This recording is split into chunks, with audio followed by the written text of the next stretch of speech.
Hello दोस्तों, आपका स्वागत है हमारे YouTube channel Maggi study point पर। तो आज की इस वीडियो में हम करेंगे जो हमारा सोशोलॉजी यानी समाजशास्त्र का जो 10th चैप्टर है, परियोजना कार्य के लिए सुझाव। आज हम इस वीडियो में उस चैप्टर को पूरा कंप्लीट करेंगे। ठीक है, तो आप इस वीडियो को पूरा ज़रूर देखिएगा। और इस वीडियो में मैंने जो आपके नोट्स सिलेक्ट किए हैं वो पर्सनली मैंने अपनी नॉलेज के अकॉर्डिंग बनाए हैं। ठीक है, तो उन नोट्स को मैंने कैसे प्रिपेयर किया है, बोर्ड के एग्ज़ाम के पर्पस से हमारे लिए इम्पोर्टेंट होता है कि कॉन्सेप्ट क्लियर होने चाहिए। तो उन सभी कॉन्सेप्ट को ध्यान में रखते हुए पूरे चैप्टर के कॉन्सेप्ट को मैंने उन नोट में कवर किया है। और इस चैप्टर को, ये आपका चैप्टर थोड़ा सा बड़ा था तो मैंने कोशिश की है कि इस चैप्टर को शॉर्ट करूं। तो मैंने इस चैप्टर को शॉर्ट भी किया है ताकि आपको ईजिली समझ में आ जाए और आप बोर भी ना हो। तो इस चैप्टर का नाम है हमारे पास पार्ट 10, परियोजना कार्य के लिए सुझाव। ठीक है, तो पहले हम इसका क्या करेंगे, मीनिंग समझेंगे कि परियोजना कार्य होता क्या है। तो परियोजना कार्य हिंदी में बोलते हैं इसे परियोजना कार्य। इसका इंग्लिश में मीनिंग क्या होता है, प्रोजेक्ट। जैसे हम अपने स्कूल में भी प्रोजेक्ट बनाते हैं हर एक सब्जेक्ट का, ठीक है, तो वो प्रोजेक्ट बनाते हैं हम। तो उसमें हम इसी प्रोजेक्ट के बारे में पढ़ेंगे कि हमारे देश के अंतर्गत कौन कौन सी परियोजना यानी कौन कौन से प्रोजेक्ट बनते हैं, किन चीज़ों पर प्रोजेक्ट बनते हैं, उन प्रोजेक्ट का संचालन कैसे होता है, उन प्रोजेक्ट को चलाते कैसे हैं, उन प्रोजेक्ट के हमारे पास क्या लाभ होते हैं, उन प्रोजेक्ट्स की क्या हानि होती है। तो हम इस चैप्टर में पूरा उसी के बारे में पढ़ेंगे। इस चैप्टर में हम जानेंगे साक्षात्कार विधि, ठीक है, और जो भी आपके अनुसंधान की विधियाँ होती हैं उन सभी विधियों के बारे में जानेंगे। ठीक है, जैसे प्रेक्षण या अवलोकन, ठीक है, साक्षात्कार, इंटरव्यू, इन सभी के बारे में हम इस चैप्टर में जानेंगे। और मेनली ये जो चैप्टर है आपका वो परियोजना यानी प्रोजेक्ट वर्क पे आधारित है।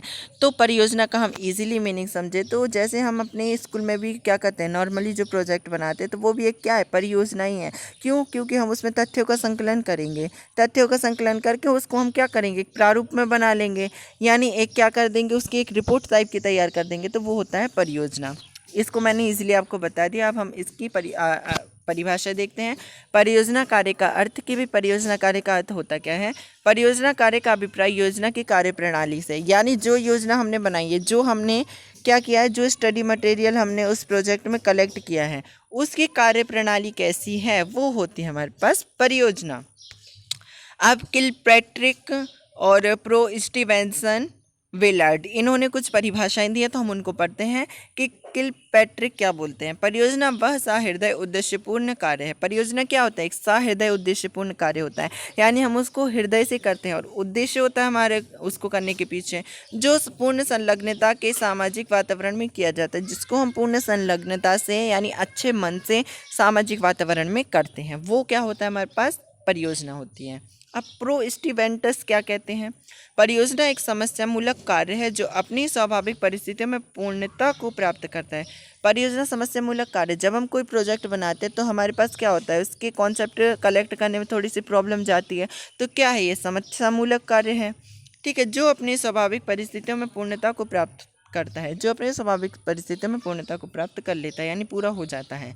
वेलार्ड के भी वेलार्ड क्या बोलते हैं, परियोजना वास्तविक जीवन का एक भाग है जिसका प्रयोग विद्यालय में किया जाता है। अब मैंने आपको पहले ही बताया कि परियोजना यानी प्रोजेक्ट का यूज़ हम स्कूल में करते हैं, विद्यालय में करते हैं। कैसे करते हैं, हमारे सब्जेक्ट टीचर हमें क्या देते हैं, प्रोजेक्ट देते हैं बनाने के लिए, तो वो क्या एक प्रकार की परियोजना का ही उदाहरण है। ऐसे ही हमारे देश में भी कई परियोजनाएँ बनती हैं, कई प्रोजेक्ट वर्क पे काम होता है। जैसे बांध की परियोजना हो गई, बांध का प्रोजेक्ट हो गया, जल की परियोजना, वाटर का प्रोजेक्ट हो गया, ऐसे कई परियोजना, ऐसे कई प्रोजेक्ट हमारे देश में चलते हैं। तो उन्हीं के बारे में हम डीपली इस चैप्टर में उनको पढ़ेंगे। ठीक है, परियोजना कार्य का आयोजन व संचालन, की भी परियोजना कार्य का आयोजन कैसे होता है, यानी प्रोजेक्ट वर्क का स्टार्टिंग कैसे होती है, उसका संचालन कैसे होता है। तो परियोजना कार्य को शुरू करने से पूर्व योजना को बनाना अति आवश्यक है। अगर हम कोई परियोजना कार्य शुरू कर रहे हैं तो उससे पहले क्या करते हैं, योजनाएं बनाते हैं। क्यों, परियोजना का मीनिंग ही होता है योजना बनाना। योजना कार्य का आयोजन, परियोजना कार्य का आयोजन अब हम कैसे करते हैं, समस्या का चुनाव, लक्ष्य का निर्धारण। पहले हम क्या करते हैं, समस्या का चुनाव करते हैं कि भाई हमें किस समस्या पे प्रोजेक्ट बनाना है, उस समस्या को सुलझाने के लिए हमें कौन सा प्रोजेक्ट बनाना है, कैसी परियोजना बनानी है। तो पहले हम समस्या का चुनाव करते हैं। लक्ष्य का निर्धारण, फिर हम लक्ष्य का निर्धारण भी करते हैं। लक्ष्य के निर्धारण में हम क्या करते हैं, उसका एक लक्ष्य फिक्स कर लेते हैं कि भाई हमारा इस परियोजना, इस प्रोजेक्ट का लक्ष्य क्या होगा। सर्वेक्षण का संगठन, अध्ययन क्षेत्र को परिसीमित करना। सर्वेक्षण का संगठन बना लेते हैं कि भाई इतने से यानी इतने व्यक्ति, इतना समूह क्या करेगा, सर्वेक्षण करेगा उस परियोजना, उस प्रोजेक्ट का। तो ये हो जाएगा सर्वेक्षण का संगठन। अध्ययन क्षेत्र को परिसीमित करना, यानी जितने क्षेत्र की स्टडी हम करेंगे प्रोजेक्ट के अकॉर्डिंग, तो हम क्या करेंगे, उसको परिसीमित करते हैं, यानी सीमा में उसको हम बांध लेते हैं।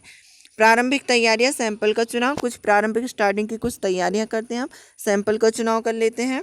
बजट को बनाना, समय सूची को बनाना, बजट को भी बना लेते हैं कि भाई इसमें इतने से इतने पैसा लगेगा, कौन सा पैसा किस चीज़ में लग रहा है। अध्ययन पद्धतियों का चुनाव, अध्ययन पद्धतियों को चुनाव भी कर लेते हैं कि भाई हम इतनी इतनी चीज़ों में स्टडी करेंगे।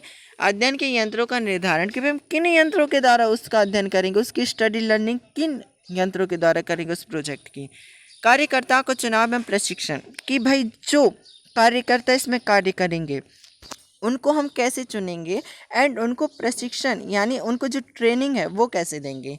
कार्यकर्ताओं को चुनाव एवं प्रशिक्षण, पूर्व परीक्षण एवं पूर्वगामी सर्वेक्षण, समुदाय को सर्वेक्षण के लिए तैयार करना। इसमें समुदाय को सर्वेक्षण के लिए तैयार भी किया जाता है कि भाई जो समुदाय सर्वेक्षण करेगा उसके लिए कुछ तैयारियां भी करते हैं। अब आ जाता है तथ्यों या सामग्री का संकलन। अब हम कोई भी प्रोजेक्ट वर्क बना रहे हैं, जैसे हम स्कूल में प्रोजेक्ट वर्क बना रहे हैं, तो हमें टीचर क्या बता देते हैं, टॉपिक बता देते हैं कि भाई इस टॉपिक पर तुम्हें क्या करना है, प्रोजेक्ट बनाना है। ठीक है, ये मैं आपको अपनी तरफ से ईजिली समझा रहा हूँ ताकि आपको समझ में आ जाए।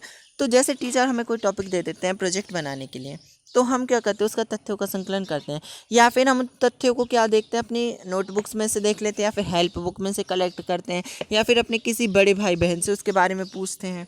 तो क्या करते हैं हम, तथ्यों का संकलन यानी मटेरियल का संकलन करते हैं, मटेरियल को जुटाते हैं, ठीक है, उस प्रोजेक्ट को बनाने के लिए। तो ये है तथ्य सामग्रियों का संकलन। जैसे सूचनादाताओं से संपर्क स्थापित करना, यानी जो उसकी नॉलेज रखते हैं उससे क्या करते हैं, हम संपर्क स्थापित करते हैं। अगर हम स्कूल का कोई प्रोजेक्ट बना रहे हैं तो हम अपने बड़ों से उसके बारे में पूछेंगे, क्योंकि बड़ों को उनके बारे में जानकारी होगी, टीचर्स से पूछेंगे।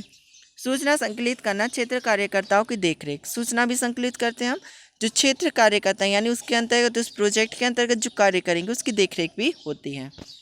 अब आ जाते हैं तथ्यों का विश्लेषण एवं निर्वचन कि जो स्टडी मटेरियल हमें मिल गया उसके अंतर्गत जो तथ्य हमें प्राप्त हो गए उसका हम विश्लेषण एवं निर्वचन कैसे करेंगे। तो विश्लेषण एवं निर्वचन के चरण कि भाई इसके चरण भी होते हैं। तथ्यों को तौलना, तथ्यों का संपादन, पहले हम तथ्यों की तुलना करते हैं एक दूसरे से, फिर उन तथ्यों का संपादन करते हैं। तथ्यों का वर्गीकरण एवं सारणीकरण, तथ्यों का तुलनात्मक विश्लेषण, तथ्यों का वर्गीकरण करते हैं, सारणीकरण करते हैं, यानी उनके एक टेबल बना लेते हैं, सारणी बना लेते हैं, उन तथ्यों को व्यवस्थित कर देते हैं। फिर क्या करते हैं, उन तथ्यों का तुलनात्मक विश्लेषण, फिर उनकी तुलना करके उनका विश्लेषण करते हैं। ठीक है, तो ये हो गया तथ्यों का विश्लेषण एवं निर्वचन। फिर क्या करते हैं हम, तथ्यों का प्रदर्शन, यानी उन तथ्यों को क्या करेंगे, हम प्रदर्शित करेंगे, यानी हमारा इस क्या हो गया, प्रोजेक्ट बन के तैयार हो गया है, तो हम उसको प्रदर्शन कैसे करेंगे। ठीक है, तो संकलित तथ्यों का प्रदर्शन दो प्रकार से किया जाता है। संकलित तथ्यों का प्रदर्शन क्या कर सकते हैं हम, दो प्रकार से कर सकते हैं। इसके दो प्रकार होते हैं। तथ्यों का चित्रमय प्रदर्शन, पहले हम क्या करते हैं, तथ्यों का चित्रमय प्रदर्शन कर देते हैं, यानी चित्र बना के प्रदर्शित कर देते हैं उनको। ठीक है, फिर रिपोर्ट का निर्माण एवं प्रकाशन, फिर क्या करते हैं हम, रिपोर्ट बना देते हैं, फिर उसका प्रकाशन कर देते हैं। ठीक है, अब हम क्या करेंगे, परियोजना कार्य के गुण जानेंगे कि परियोजना यानी जो प्रोजेक्ट वर्क होता है हमारे पास, उसके गुण यानी उसकी अच्छाइयाँ कौन कौन सी होती हैं। ठीक है, तो आत्मविश्वास का अवसर, परियोजना प्रोजेक्ट वर्क अगर हम कोई भी करते हैं उससे हमारे पास आत्मविश्वास का अवसर आ जाता है, यानी सेल्फ कॉन्फिडेंस आ जाता है। विकास का समान अवसर, डेवलपमेंट का भी हमें समान अवसर मिल जाते हैं। सामाजिक भावना का विकास, मनोवैज्ञानिक संतुष्टि, इससे सामाजिक भावना का विकास भी होता है और हमें मनोवैज्ञानिक संतुष्टि भी मिलती है। मनोवैज्ञानिक संतुष्टि यानी हमारे माइंड को रिलैक्स होता है कि भाई हमारी परियोजना कार्य कर रही हैं। ठीक है, व्यवहारिकता, इससे व्यवहारिकता भी उत्पन्न होती है, व्यवहारिकता का भी क्या होता है, डेवलपमेंट होता है। अब आ जाते हैं परियोजना कार्य के दोष के भी। परियोजना प्रोजेक्ट वर्क जो होता है उसके दोष क्या होते हैं, यानी हर चीज़ में अच्छाई भी होती है बुराई भी होती है। तो अच्छाइयों के बारे में तो हमने जान लिया, अब हम जानेंगे इसकी बुराई के बारे में कि भाई परियोजना कार्य के दोष होते क्या हैं। खर्चीली विधि, परियोजना अगर हम कोई भी प्रोजेक्ट बनाते हैं, अगर आप स्कूल का ही एग्जाम्पल ले लो तो अगर आप स्कूल का कोई भी प्रोजेक्ट बना रहे हो तो उसके लिए क्या करना पड़ेगा आपको?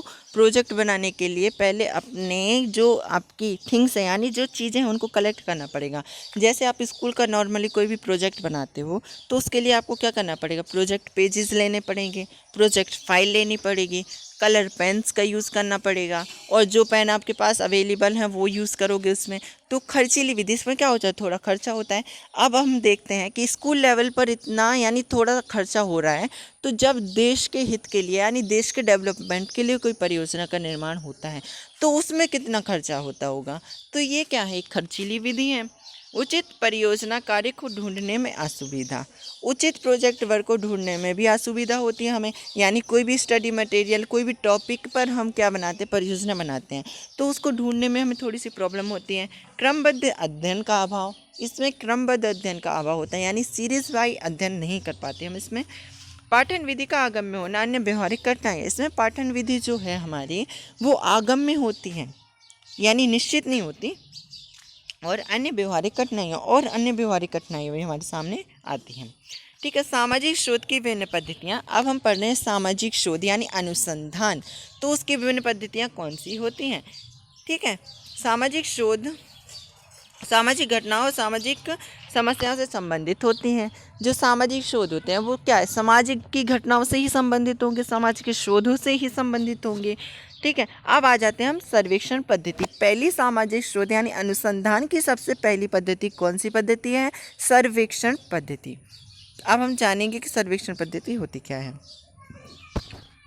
सामान्यतः सर्वेक्षण पद्धति का प्रयोग बहुत बड़े पैमाने पर जैसे 50, 100, 2000 या और अधिक लोगों से जानकारी हासिल करने के लिए किया जाता है। यानी सर्वेक्षण पद्धति का यूज़ हम कहाँ पे करते हैं? कोई बड़े क्षेत्र की अगर हम कोई इन्फॉर्मेशन ले रहे हैं, जैसे वहाँ पे 50, 100, 200, 2000 तक के व्यक्ति हैं, तो वहाँ पे हम सर्वेक्षण पद्धति का यूज़ करते हैं।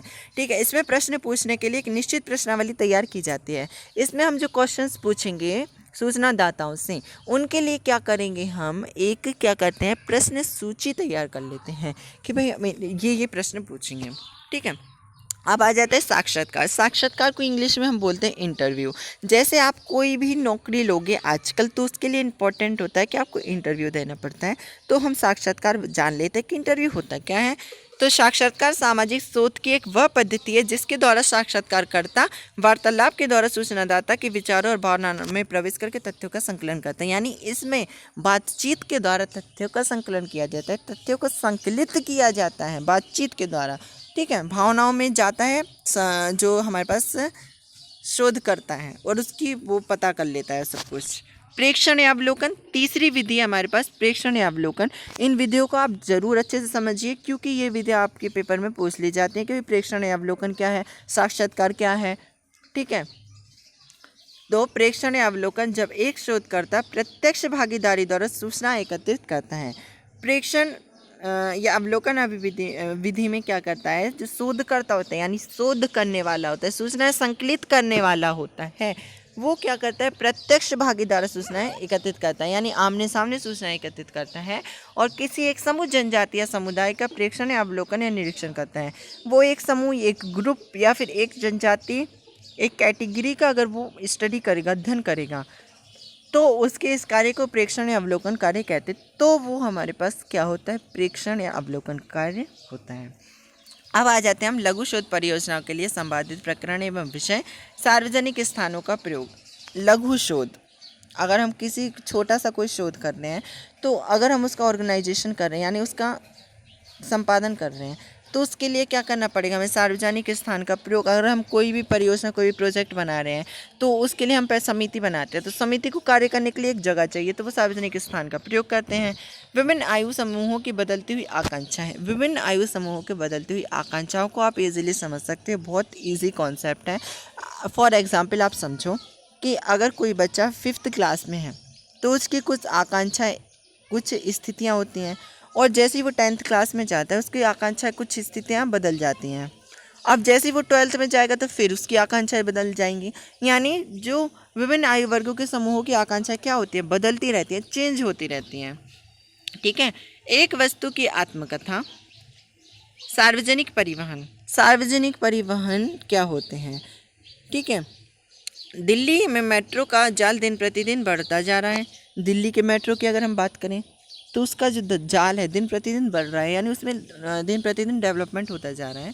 दिल्ली मेट्रो ट्रेन हरियाणा में प्रवेश करके गुड़गांव के हुड्डा सिटी सेंटर तक जाती हैं। अब हम दिल्ली मेट्रो का अगर हम प्रेजेंट में देखें तो ये हरियाणा में प्रवेश कर गई है, जो कि यानी गुड़गांव के हुड्डा सिटी सेंटर तक जाती हैं। कल्पना कीजिए कि आने वाले 50 वर्षों में दिल्ली और समवर्ती क्षेत्रों में क्या परंपरागत सार्वजनिक वाहनों को कोई अस्तित्व रह जाएगा। यानी परंपरागत सार्वजनिक वाहन हमारे पास बस हो गई, ट्रेनें हो गई या फिर टैक्सी वगैरह हो गई, ये परंपरागत सार्वजनिक वाहन है। तो भाई इतना ज़्यादा डेवलपमेंट होता जा रहा है दिल्ली मेट्रो का, तो हम 50 वर्षों के बाद अगर देखेंगे तो इनका कोई अस्तित्व नहीं रहेगा, परंपरागत सार्वजनिक जो वाहन है हमारे पास।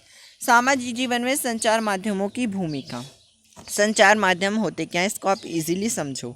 संचार माध्यम, जनसंचार माध्यम में हमारे पास टीवी, टेलीफोन, ठीक है, रेडियो, समाचार पत्र, पत्रिकाएँ, फ़ोन, हमारे सेल फ़ोन, ये सभी क्या होते हैं, आपके जनसंचार साधनों के अंतर्गत आते हैं। जनसंचार साधनों का हमारे जीवन में विशेष महत्व इसलिए होता है क्योंकि जनसंचार साधनों के द्वारा ही हमें देश विदेश में होने वाली प्रक्रियाओं का पता चलता है कि भाई दूसरे विदेश में क्या हो रहा है। ठीक है, फॉर एग्जाम्पल अगर आप देखो कि अभी हमारा कोरोना काल चल रहा है, यानी कोरोना से हमारा पूरा विश्वव्यापी विश्वव्यापी बीमारी है कोरोना, तो अभी ये सभी जगह फैली हुई है। तो कोरोना के विदेशों में होने वाली जो अपडेट्स हैं उनकी जानकारी क्या होती है, हमें टीवी या फिर हमारे इंटरनेट माध्यम से प्राप्त होती है। तो ये क्या है, जनसंचार माध्यम है, इसके द्वारा ही हमें देश विदेश में होने वाली गतिविधियों का पता चलता है। तो इसका हमारे जीवन में विशेष महत्व होता है। घर परिवार में काम आने वाले उपकरण एवं घरेलू कार्य, कि भाई घर परिवार में हमारे पास कौन से उपकरण काम में आते हैं, घरेलू कार्य हमारे पास कौन से होते हैं। तो आप अगर देख सकते हो, तो अगर अभी आप प्रेजेंट में देखो तो क्या हो रहा है, हमारे देश का डेवलपमेंट हो रहा है। तो वैज्ञानिक डेवलपमेंट यानी वैज्ञानिक विकास दिन प्रतिदिन हो रहा है। तो आप देखते हो घरेलू क्षेत्र में भी बहुत सारे उपकरण आ गए हैं, वॉशिंग मशीन, कूलर, फ्रिज, ठीक है, ये इन सभी माइक्रोवेव, इन सभी उपकरण के कारण क्या हुआ है, हमारे जो घर परिवार के काम हैं उनमें परिवर्तन हुआ है। यानी जो काम पहले क्या होता था, हाथों से होता था, वो अब सब काम मशीनों से होने लगा है।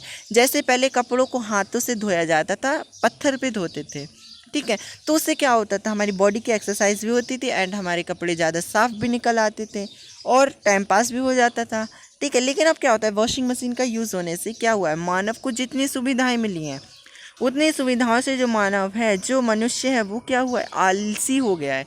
उसने हर एक चीज़ की मशीन तैयार कर लिया, अब कुछ काम उसको करना नहीं पड़ता, ठीक है। तो हम देखते हैं कि घर परिवार में काम आने वाले उपकरण में क्या हो रहा है, धीरे धीरे डेवलपमेंट हो रहा है। घरेलू कार्य में धीरे धीरे डेवलपमेंट हो रहा है। समय के बदलने के साथ साथ घरेलू कामकाज का तरीका और उसके करने का ढंग भी बदलता जा रहा है। यानी समय जैसे ही बदल रहा है तो घरेलू कामकाज करने का तरीका और उसका ढंग भी बदलता जा रहा है।